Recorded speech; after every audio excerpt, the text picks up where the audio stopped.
Hello everyone, अगर आपने इस सीरीज़ के पिछले एपिसोड्स को नहीं देखा है सो आई सजेस्ट कि पहले आप उन्हें देख लें एंड मेरे चैनल को सब्सक्राइब करें एंड अगर आपको मेरी ये वीडियो अच्छी लगे देन प्लीज़ लाइक करिएगा। एपिसोड की शुरुआत में जहाँ तोंग तोंग काफ़ी ज़्यादा रो रहा था तो मैंडी इसे कुछ मैजिक ट्रिक्स दिखा के इसे चुप करा देती है। ली इसे कहता है कि मुझे नहीं पता था तुम्हें भी मैजिक ट्रिक्स आते हैं, बट ये इसे बताती है कि तुम्हें याद नहीं, मेरी लास्ट मूवी में मैं एक मैजिशियन की वाइफ बनी थी, तुम भी तो प्रीमियर देखने गए थे। ली कहते हैं कि हाँ वो मुझे कैसे याद नहीं होंगे, उसमें तुम्हारे काफ़ी ज़्यादा इंटीमेट सीन थे। ये कहती है कि अच्छा अगर तुम्हें इतनी ही ज़्यादा जेलसी होती है तो मैं आगे से एक्टिंग करना ही छोड़ सकती हूँ। बट ये कहते हैं कि नहीं, मैं इतना ज़्यादा सेल्फिश नहीं हूँ जो तुम्हारे करियर को ख़राब कर दूँ। एंड ये दोनों फिर से शुरू हो जाते हैं। दूसरी तरफ शांगजून जो अपने रूम पे जा ही रहा था, इसे पता चलता है कि लिफ्ट ख़राब हो गई है, जबकि इसे 17th फ्लोर पे जाना था, जहाँ पे किसी तरह करके पहुँचा ही था कि इसे यहाँ का सिक्योरिटी गार्ड बताता है कि जिस लड़की ने लिफ्ट ख़राब की है वो बोल रही है कि वो आपको जानती है एंड वो आपसे मिलना चाहती है। एंड शांगजून को पता चलता है कि ये तो इसकी बचपन की फ्रेंड लियांग यूकी है जो कि इसे इसके पीछे हाथ धो के पड़ी है। एंड अब शांगजून को इसे भी ऊपर लेके आना पड़ रहा था, जैसे बताती है कि बस मुझे तो जब खबर मिली कि तुम अमेरिका से वापस आ गए हो, मैं भी इंग्लैंड से वापस आ गई, जो कि अपने पेरेंट्स के पास भी ना जाकर सीधा इसके पास ही आई थी। शांगजून से कहता है कि तुम्हें मेरे पास नहीं आना चाहिए था, तुम्हारे पापा क्या सोचेंगे हमारे बारे में, एंड अब तुमने थोड़ा आराम भी कर लिया, इसने अपने घर जाओ।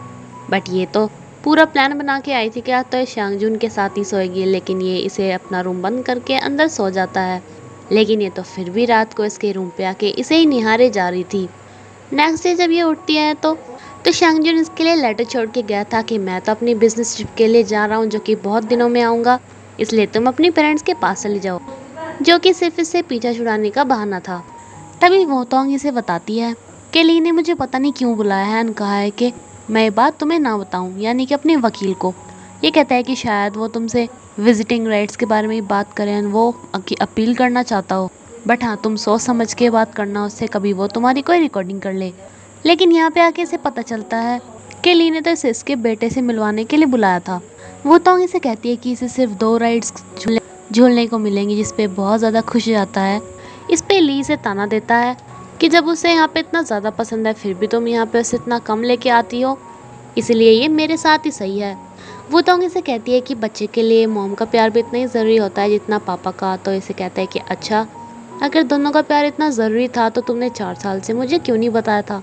ये कहती है कि सॉरी मैंने नहीं बताया, मेरी गलती है, लेकिन इसकी सज़ा आप तोंग तोंग को क्यों। एनी से कहते हैं कि मैं तुम्हारी एक बात से काफ़ी ज़्यादा इम्प्रेस हुआ, मुझे लगा था तुम तो बहुत ज़्यादा सीधी हो, बट तुम्हें तो रिकॉर्डिंग्स भी करनी आती हैं, वो भी इतने ज़्यादा इमोशनल टाइम में जबकि तुम्हारा बच्चा रो रहा था। ये कहती है कि तुमने भी तो मेरी फ़ोटोज़ दिखाई थी। तो इसे कहता है कि मैं तुमसे शिकायत थोड़ी ना कर रहा हूँ, मैं तो तुम्हें कॉम्प्लीमेंट दे रहा हूँ कि तुम बड़ी स्मार्ट होती जा रही हो। चलो खैर तुम जैसी भी हो, लेकिन मैं अपने बेटे के लिए मैंने डिसाइड किया है कि वो तुमसे 1 हफ्ते में एक बार मिल लिया करेगा, मैं कोई अपील वगैरह नहीं करूँगा, एंड मैंने साइन कर दिए हैं, जिस पे ये बहुत ज़्यादा खुश हो जाती है। एंड इसे कहते हैं कि हम दोनों को दोबारा मिले इतने दिन हो गए, बट तुमने मुझे कोई एक्सप्लेनेशन नहीं दी कि तुम मेरे बच्चे की माँ बनी कैसे।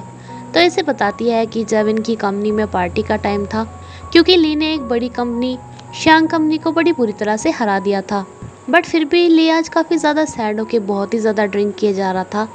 एंड इसे देख देख के वुतोंग भी वही सेम ड्रिंक मंगाती है, जबकि इसे बिल्कुल भी अच्छी नहीं लगी थी। ये एक लड़की अमेंडा को फ़ोन लगाता है मिलने के लिए, एंड जब ये इससे मिलने जा रहा था तो वो काफ़ी ज़्यादा सैड था, जिसे अपनी मॉम की बात याद आ रही थी। इसने अपनी मॉम को जाके कहा था कि आज मैंने शांग कंपनी को हरा दिया, लेकिन इसकी मॉम ने इसे एक चांटा मारा था। ये काफ़ी ज़्यादा रो रहा होता है, जिस पे ये इसे चुप कराने के लिए आती है कि क्या हुआ, इसे संभालने के लिए आती है।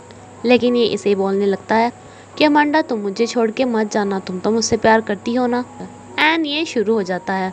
नेक्स्ट डे काफ़ी खुश होकर जब वुतोंग इसके पास जाती है तो इसने इसे एक ब्लैंक चेक थमा के बोल दिया था कि इसे लो एंड आज रात जो कुछ भी हुआ उसे भूल जाओ। ये सब सुन के इसे थोड़ा बुरा लगता है, ये यहाँ से चल देता है। इसका बॉस इसे कहता है कि मैंने तुम्हें एक काम सौंपा था जो कि तुमसे नहीं हुआ, उनके साथ हमारा कॉन्ट्रैक्ट फाइनल करना था ना, तो अब वो बड़ी पार्टी दे रहे हैं एंड यही मौका है कि तुम उनसे वहाँ पे इस कॉन्ट्रैक्ट पे साइन करा लेना। ये ने कहती भी है कि मैं तो एक मामूली सी सेल्स पर्सन हूँ, इतनी बड़ी पार्टी में मैं कैसे जाऊंगी, मुझे कहाँ से इनविटेशन कार्ड मिलेगा। लेकिन ये इसकी एक नहीं सुनता एंड कहता है कि नौकरी बचानी है तो किसी भी तरह से वहाँ पे जाओ। मिस्टर लियांग की इसी पार्टी का इनविटेशन शांग जून के पास भी आता है। ये वहाँ पे नहीं जाना चाहता था, लेकिन ये इसे फ़ोन करके स्पेशली बुलाते हैं कि मेरी बेटी लियांग क्वी तुम्हारी बेस्ट फ्रेंड है अनुषी के वापस खुशी के नाम पे ही तो मैं ये पार्टी कर रहा हूँ, तो तुम्हें तो आना ही पड़ेगा। एंड वहाँ पे तुम्हारे पापा मिस्टर शांग भी तो आ रहे हैं। इसी पार्टी का इनविटेशन इन्होंने ली के पास भी भेजा हुआ था, जो कि इसके साथ अपने बिजनेस रिलेशन बढ़ाना चाहते थे। फूतोंग आज इसके घर की सफाई कर रही थी एंड ये इसे कहता है कि अरे मुझे देखने के एक्साइटमेंट में तुम तो अभी नीचे गिरने से बची। ये यहाँ पे अपना कोट रख देता है, तो इसे कहती है कि ये सब कुछ यहाँ पे मत फैलाओ, तुमने सब कुछ बिगाड़ रखा था, मैंने काफ़ी मुश्किल से सब कुछ सुधारा। तो ऐसे कहता है कि मैं भी बहुत ज़्यादा बिगड़ा हुआ हूँ, मुझे भी सुधार दो ना। ये कहती है कि मैं चाटा बहुत अच्छा लगाती हूँ। तो शांगजुन कहता है कि बस इस चाटे को तो ली के लिए संभाल कर रखना। ये से कहते हैं कि मुझे आज एक पार्टी में जाना है, तो क्या तुम मेरी पार्टनर बन के चलोगी क्या? अगर कोई भी मेरे साथ नहीं जाएगा तो वहाँ मेरा मजाक बनेगा कि मैं अब तक सिंगल हूँ। वैसे तो ये इसे मना करती है, लेकिन जब इसे पता चलता है कि उसी पार्टी की बात कर रहा है जिसमें इसके बॉस ने भी इसे भेजने को बोला है, इसलिए ये मान जाती है।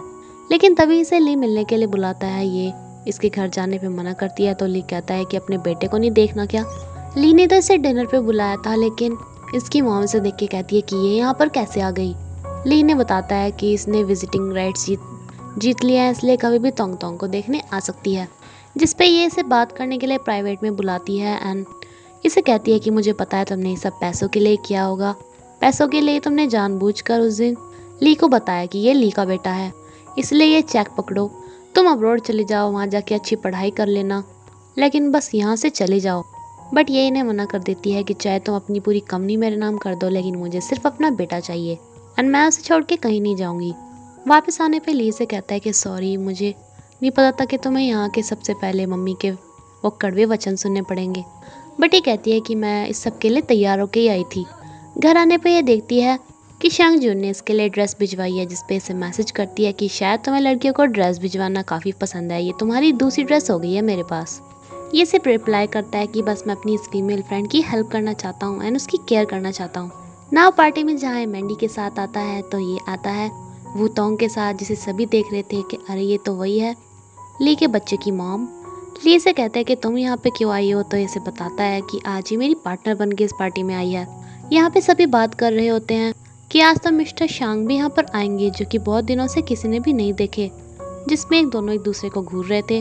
लियांग क्वी के पापा शांग जून से मिलने के लिए आए थे, बट ये देखते हैं कि ये वूतोंग के साथ ये वूतोंग से कुछ बात करते हैं, लेकिन लियांग क्वी ने मना कर देती है कि बाद में। तभी मैंडी इसे ड्रिंक पीने को देती है एंड ये इसे पी के कहती है कि मीठी थी। तो इसे कहती है कि शायद तुम्हें इतनी महंगी ड्रिंक पीने की आदत नहीं है, ये सिर्फ उन्हीं लोगों को मीठी लगती है जो फर्स्ट टाइम इसे पीते हैं, इसमें ही खुश हो जाते हैं, लेकिन असली मजा तो तब है जब ये बाद में कड़वी लगती है। इसके इंसल्ट पे शांगजुन को काफ़ी ज़्यादा बुरा लग रहा था, लेकिन ये इसे एक शेर के बच्चे की कहानी सुनाती है, जो कि अपनी मॉम से कहता है कि मम्मा हैप्पीनेस कहाँ है। उसकी मम्मा कहती है कि मेरी टेल में, इसलिए उसका बेटा उसके पीछे करता रहता है एंड बहुत ज़्यादा खुश होता है। बट उसकी मॉम उसे बताती है कि हैप्पीनेस तभी होती है जब हम उसे मानते हैं। तो मैंडी को कहती है कि हर किसी का सोचने का तरीका अलग होता है, किसी के लिए कुछ हैप्पीनेस होती है एंड किसी के लिए कुछ, एंड मेरी हैप्पीनेस ये वाइन तो बिल्कुल भी नहीं है। ये सब सुन के शांगजुन को काफ़ी ज़्यादा अच्छा लगता है एंड ये इसकी काफ़ी तारीफ करता है। तभी यहाँ पर लियांग क्वी आ जाती है, जो कि इसे रूम में लेके जाती है एंड ये कहता है कि तुम मुझे ऐसे सबके सामने रूम में लेके क्यों आ गई, पता नहीं कोई हमारे बारे में क्या सोचेगा, और अब मुझे पता चला कि तुम्हारे पापा ने मुझे तुम्हारे कहने पे बुलाया था। ये कहती है कि मैं तो तुम्हें तुम्हारे पापा से मिलवाना चाहती थी, मैंने सुना है वो भी तो यहाँ पर आ रहे हैं। लेकिन इस बात पे इसका मूड ख़राब हो जाता है एंड ये कहता है कि मेरी फैमिली मैटर्स से दूर रहो। वूतोंग को मिस्टर लियांग से प्रोजेक्ट के बारे में बात करनी थी। ये इनसे बात करने के लिए यहाँ पे आई ही थी कि ली यहाँ पर आ जाता है। वूतोंग इसे एक्सप्लेनेशन देती है कि मैं इस पार्टी में इसलिए आई क्योंकि मेरे बॉस ने मुझे आने को बोला था एंड ये से कहता है कि आज तुम सुंदर लग रही हो। बट तभी शांगजून से आके कहता है कि अनफॉर्चुनेटली ये सुंदर सी लड़की मेरी गर्लफ्रेंड है। मैंडी यहाँ पे आके कहती है कि क्या हुआ, कोई डांस क्यों नहीं कर रहा है। तो शांगजून कहता है कि मैं करता हूँ ना तुम्हारे साथ डांस। मैंडी से कहती है कि तुम वूतोंग के साथ इसलिए होना क्योंकि वो ली का पास्ट है एंड ये से कहता है कि लाइफ का कुछ नहीं पता, और वैसे भी जब ली तुम्हें मुझसे छीन सकता है तो मैं क्यों नहीं छीन सकता वूतोंग को। लियांग क्वी ने देखकर सोचती है कि पता नहीं ये शांगजून कैसा हो गया है, जो कभी वूतोंग के साथ तो कभी मैंडी के साथ। तभी इसे वूतोंग मिल जाती है, जो इसे बताती है कि मैं उसकी गर्लफ्रेंड नहीं हूँ, उसने मेरे लिए केस लड़ा था, जो कि बहुत अच्छा पर्सन है एंड उसकी हेल्प के तौर पे मैं उनके साथ यहाँ पे उनकी पार्टनर बन के आई। ये भी इस बात पे थोड़ी खुश जाती है। तभी इसे मैंडी भी मिलती है जो इसे बताती है कि शांगजुन के लिए कोई भी स्पेशल लड़की नहीं होती तब तक जब तक वो लड़की ली से रिलेटेड ना हो। ली से रिलेटेड होते ही हर लड़की उसके लिए इम्पोर्टेंट बन जाती है। वूतोंग के अचानक से पेट में दर्द हो जाता है। इन दोनों को ली भी एक साथ देख रहा था। शांगजुन तो इसके लिए गर्म पानी लेने चला जाता है, लेकिन ली से आके कहता है कि कुछ ज़्यादा ही जल्दी नहीं हो रहा दूसरे रिलेशनशिप में आना तुम्हारे लिए? तुम्हें अपनी रेपुटेशन की चिंता नहीं है, पर लेकिन मेरे बारे में तो सोचो। यहाँ पे हर किसी को पता है कि तुम मेरे बच्चे की मॉम हो। वैसे मुझे अफवाहों से कोई डर नहीं है क्योंकि तुम मेरे लिए कोई स्पेशल नहीं हो, बट फिर भी तुम ऐसा कैसे कर सकती हो? ये इसे कहती है कि मैं चाहे कुछ भी करूँ तुम्हें इससे क्या मतलब। तो इसे गुस्से में बोलता है कि अगर मैंने आज के बाद तुम दोनों को एक साथ देखा ना तो अपने बेटे की शक्ल भी देखना भूल जाओगी। मैं तुम्हें कभी भी उसे मिलने नहीं दूंगा। तभी शांगजुन आके कहता है कि ये क्या तरीका है लड़कियों के साथ बिहेव करने का। वूतोंग इसे यहाँ से ले जाना चाहती थी, लेकिन ये कहता है कि हम ये पार्टी छोड़ के क्यों जाए, ये क्यों नहीं, जब इसे इतनी चिंता हो रही है। बट तभी यहाँ लेगी मॉम आके कहती है कि ये सब क्या ड्रामा है। लेकिन आज तो शांगजुन इन्हें भी नहीं बकसता एंड कहता है कि ओ आप तो यहाँ पे ज़रूर आई होंगी मेरे पापा को देखने के लिए, लेकिन मैं आपको बता दूँ कि वो यहाँ पे नहीं आएंगे एंड आपको वेट ही करना पड़ेगा, जो कि आप हमेशा से ही करती आई हैं। एंड ये वूतोंग को लेके यहाँ से चला जाता है, जो कि इसे कहती है कि अगर मैं तुम्हारी पार्टनर बन के यहाँ नहीं आती तो ये लड़ाई नहीं होती। बट इसे कहता है कि अब मैं तुम्हारा लॉयर नहीं हूँ, मैं तुम्हारा फ्रेंड हूँ, इसलिए मैं तुम्हारे साथ आ सकता हूँ। ये इससे पूछती है कि मिस्टर शांग का तुम्हारे साथ क्या रिलेशन है। ये कहता है कि क्यों, तो ये कहती है कि नहीं ऐसे ही, तुम दोनों का सरनेम सेम है ना इसलिए पूछ लिया। सो पहले तो इसे गर्म पानी ला के देता है जो कि वहाँ पे इसने गिरा दिया था एंड इसे बताता है कि वो मेरे पापा हैं। मेरे बर्थ के 1 मंथ बाद ही मेरी मॉम की डेथ हो गई थी एंड मेरे पापा वो तो हमेशा बिजनेस में ही अपने बिजी रहते थे। मेरी दादी ही मेरे लिए एकमात्र सहारा थी, लेकिन मेरे पापा ने मुझे बिजनेस सीखने के लिए अब्रॉड भेज दिया एंड जब तक मेरी दादी की डेथ हो चुकी थी, इसलिए मैं अपने पापा से बहुत नफरत करता हूँ। वूतोंग का भी समय आता है कि ये जानबूझकर प्ले बॉय बनने की कोशिश करता है जिससे कि ये अपने इमोशंस को छुपा सके। एंड ये इसे समझाती है कि तुम्हें अपने पापा के साथ ऐसा नहीं करना चाहिए। एंड इसी के साथ एपिसोड ये खत्म होता है फ्रेंड्स। अगर आपको ये वीडियो अच्छी लगी हो तो प्लीज़ लाइक करेगा। Thank you.